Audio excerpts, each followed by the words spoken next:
Welcome to bird media. నేను మీ పవన్ కృష్ణమూర్తి. కొంతమంది కరుడు కట్టిన చంద్రబాబు నాయుడు గారి అభిమానులు మంచికెళ్ళండి, నేను నెగిటివ్గా తీసుకోవట్లేదు, పాజిటివ్గా తీసుకుంటున్నది.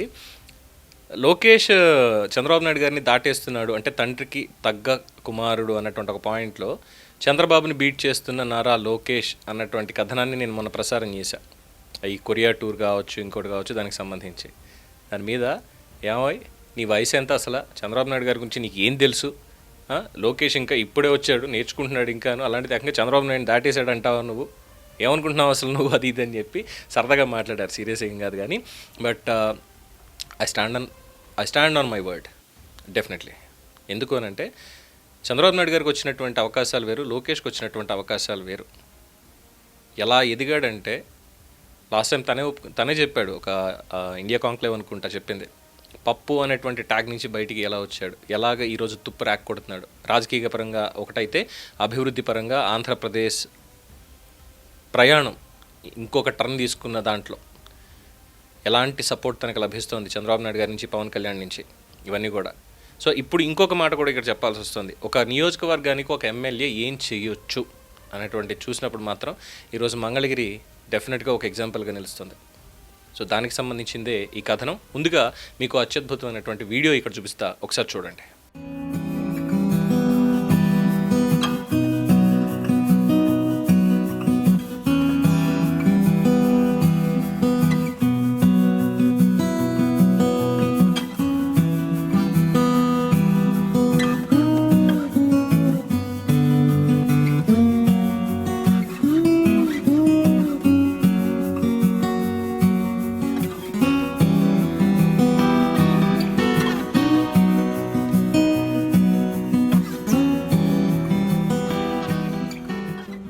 ఆంధ్రప్రదేశ్ రాజధాని అమరావతి అభివృద్ధి కూటమి ప్రభుత్వం అడుగడుగున మౌలిక సదుపాయాలని బలోపేతం చేస్తోంది అనేదే ఈ వీడియో సారాంశం. అది రహదారులు కావచ్చు, విద్య, ఆరోగ్యం, పారిశ్రామిక రంగాలతో పాటుగా ప్రజలకి నేరుగా ఉపయోగపడే రవాణా వ్యవస్థల మీద ప్రత్యేక దృష్టి సారిస్తోంది. ఆ దిశగానే ఇంకొక మైలురాయిగా మంగళగిరి రైల్వే స్టేషన్ ఆధునీకరణ పనులు కూడా పూర్తయిపోయాయి. 12.56 కోట్ల వ్యయంతో అమృత భారత్ స్టేషన్ పథకం కింద పూర్తి స్థాయిలో పునరుద్ధరించినటువంటి ఈ స్టేషన్ని రేపు 17వ తేదీన ప్రధానమంత్రి నరేంద్ర మోడీ వర్చువల్గా జాతికి అంకితం చేయబోతున్నారు. రాజధాని ప్రాంతానికి అత్యంత కీలకమైన ప్రవేశ ద్వారంగా మంగళగిరి రైల్వే స్టేషన్ని తీర్చిదిద్దడంలో నారా లోకేష్ ప్రత్యేక చొరవ తీసుకున్నట్టుగా స్థానిక ప్రజలు, పార్టీ నాయకులు కూడా చెప్తున్నారు. అమరావతికి వచ్చే ప్రతి ప్రయాణికుడికి కూడా ఆధునిక సౌకర్యాలు అందేలాగా స్టేషన్ అభివృద్ధి మీద నిరంతరం కేంద్ర రైల్వే శాఖతో సమన్వయం చేసుకుంటూ పనులు వేగవంతం చేయడంలో ఆయన చాలా కీలకమైనటువంటి పాత్ర పోషించారు.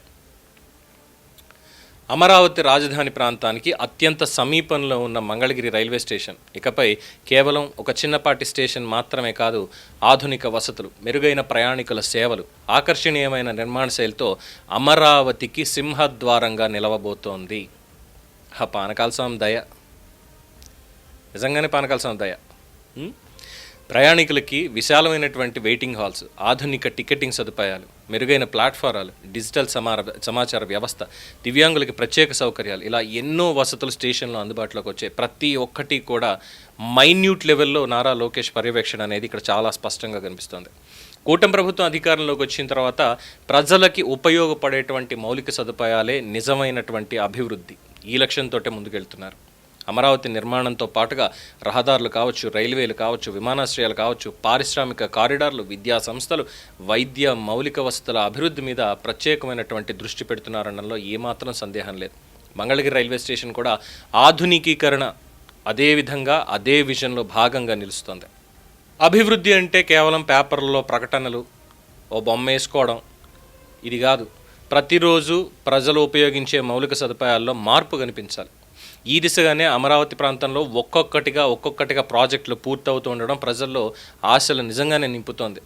ఇక్కడ మంత్రి నారా లోకేష్ చొరవ, కేంద్ర రాష్ట్ర ప్రభుత్వాల సమన్వయం, ప్రజా మౌలిక సదుపాయాల మీద ఉన్నటువంటి నిబద్ధతకి మంగళగిరి రైల్వే స్టేషన్ డెవలప్మెంట్ అనేది మరొక నిదర్శనంగా నిలిచింది. ఈ నెల 17వ తేదీన ప్రధాని నరేంద్ర మోడీ జాతికి అంకితం చేయబోతున్నటువంటి ఈ స్టేషన్ అమరావతి అభివృద్ధి ప్రయాణంలో ఖచ్చితంగా మరొక కీలక అధ్యాయంగా నిలవబోతోంది అనడంలో ఏమాత్రం సందేహం లేదు. మంగళగిరి సర్వతోముఖాభివృద్ధికి ఎమ్మెల్యేగా ఖచ్చితంగా నారా లోకేష్ అహరహం కృషి చేస్తున్నారు అనడంలో కూడా ఎటువంటి సందేహం లేదు. This is not exaggeration. ఆయన ఏదో పొగడ్డం ఇంకోటి కానే కాదు. కష్టానికి దక్కినటువంటి ఒక విలువ, ఆ కష్టానికి దక్కిన ఒక గౌరవం, ఆ నిబద్ధతకి దక్కిన ఒక గౌరవంగా దీన్ని భావించాలి. And of course yes sir, ఎక్కడైనా పొరపాట్లు ఉన్నాయంటే ప్రశ్నించడంలో, సద్విమర్శలు చేయడంలో కూడా ముందే ఉంటాం డెఫినెట్గా. సో లోకేష్ గారి కృషికి నిజంగానే ఆయనకి ధన్యవాదాలు తెలియజేయాలి, శుభాకాంక్షలు చెప్పాలి. సో 17వ తేదీన మళ్ళీ కలుద్దాం. దీని మీద మీ అభిప్రాయం తెలియచేయండి. చూస్తూనే ఉండండి ది బర్డ్ మీడియా. ఈ వీడియో మీకు నచ్చినట్లయితే లైక్ చేయండి, షేర్ చేయండి, సబ్స్క్రైబ్ చేయండి. మరిన్ని అప్డేట్ల కోసం మా వాట్సాప్ ఛానల్ను ఫాలో చేయండి.